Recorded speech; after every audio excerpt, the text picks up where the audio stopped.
ବଡ଼ ଗଛ ଅଛି। ବଡ଼ ଗଛ ଦେଖିଛ ନା? ବହୁତ ବଡ଼ ଗଛ ଥିଲା।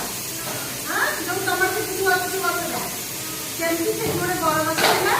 ସେ କଣ କଲେ ନା ବଡ଼ ଗଛ ମୂଳେ ତା ଟୋପିର ପକେଇଲା ତଳେ ଥୋଇକି ସେଠି ହାଲିଆ ମାରିବାକୁ ବସିଲା। କଣ କରିବା ବସିଲା? ହାଲିଆ ମାରିବା। ତାପରେ ହାଲିଆ ମାରିବା ତାକୁ କଣ ହେଲା? ନିଦ ହେଇଗଲା।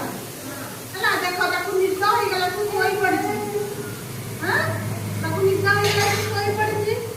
ସେଇ ଗଛ ଉପରେ ଦଳେ ମାଙ୍କଡ଼ ଥିଲେ। କେତେ ମାଙ୍କଡ଼ ଥିଲେ? ବହୁତ ମାଙ୍କଡ଼ ଥିଲେ। ସୁଲୁସୁଲିଆ ପବନ ହଉଛି।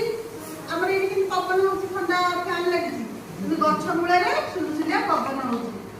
ଟୋପି ବାଲାକୁ ନିଦ ହେଇଗଲା। କଣ ହେଲା? ନିଦ ହେଇଗଲା।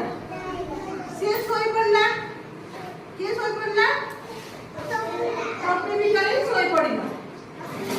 କିଛି ସମୟ ପରେ ଟୋପି ବାଲାର ପୁଣି ନିଦ ଭାଙ୍ଗିଲା। କେତେ ସମୟ? 10-15 ମିନିଟ୍ ଶୋଇ ପଡ଼ିଲା। ତାପରେ ତାର ନିଦ ଭାଙ୍ଗିଗଲା। ନିଦ ଭାଙ୍ଗିଲା କଣ ଦେଖିଲା?